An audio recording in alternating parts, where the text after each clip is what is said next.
اعوذ باللہ من الشیطان الرجیم، بسم اللہ الرحمن الرحیم۔ گناہ سے بچنے کے لیے کچھ گھنٹے شادی کر سکتے ہیں۔ تو یہ ہے کہ شادی جو ہے وہ کچھ گھنٹوں کے لیے نہیں ہوتی۔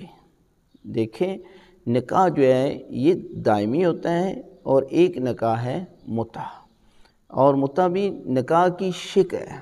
لوگ سمجھتے ہیں کہ یہ جو ہے وہ ہر کسی کے ساتھ کر سکتے ہیں، ایسی کوئی بات نہیں ہے۔ جس طرح نکاح کی شرائط ہیں اسی طرح متع کی بھی شرائط ہیں، اور ان شرائط کے تحت انسان جو ہے وہ شادی کرے گا۔ اس لیے کہ یہ جو آج کل برائیاں اور آج کل جو بچے اور بچیاں گھر سے بھاگ کر شادی کر رہے ہیں، اس کی وجہ یہی ہے کہ ان کا دین ڈراموں کا دیا ہوا دین ہے، فلموں کا دیا ہوا دین ہے۔ حقیقی معنوں میں دین وہ ہے کہ جو حضرت محمد مصطفیٰ صلی اللہ علیہ وآلہ وسلم لے کر آئے، اور کربلا میں حضرت امام حسین علیہ السلام نے قربانی دے کر بچایا۔ اس لیے دیکھیں، آج ہندو بھی کلچر میں جائیں تو وہ بھی حضرت امام حسین علیہ السلام کا ذکر کرتے ہیں۔ تو ان سے پوچھا گیا آپ کیوں ذکر کرتے ہیں؟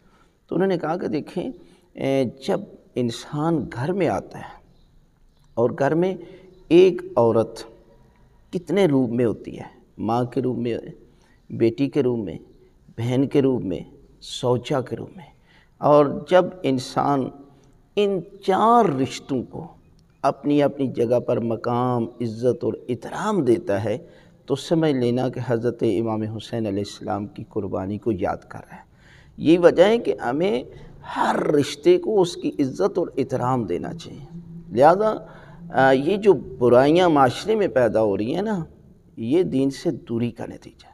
لہذا انسان کو علم حاصل کرنا چاہیے۔ لوگ ہم سے سوال کرتے ہیں کہ ہم نے یہ کام کیا، ہم بتاتے ہیں کہ یہ ٹھیک نہیں ہے، اس لیے کہ جس کی بنیاد ٹھیک نہیں ہے اس کی اولاد کیسے ٹھیک ہوگی؟ اور جب اولاد ایسی پیدا ہو جائے گی تو وہ والدین کی فرما بردار نہیں ہوگی، وہ تو والدین کو گھر سے نکال دے گی۔ لہذا یہ جو مسئلہ ہے کہ آپ اس مسئلے کو سمجھ کر اس پر عمل کریں۔